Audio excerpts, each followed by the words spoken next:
Хапвате ли често фурнети? Да. Да.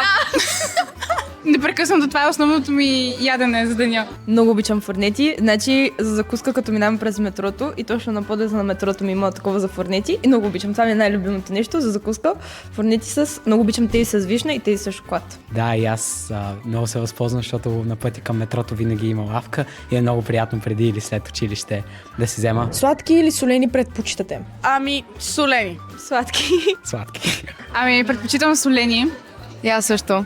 Кой ви е любимият вкус? Кайсия, въпреки че предпочитам солени. Или мини хот-догчетата, или тези с топеното сирене. Ще да кажа същото. Мен любимите ми с ягода и с йогурт. Ако можете да измислите нов вкус на фурнети, какъв щеше да бъде? Нещо с сладолет. Аз бих направила с лимони с малина. С бекон и с сирене.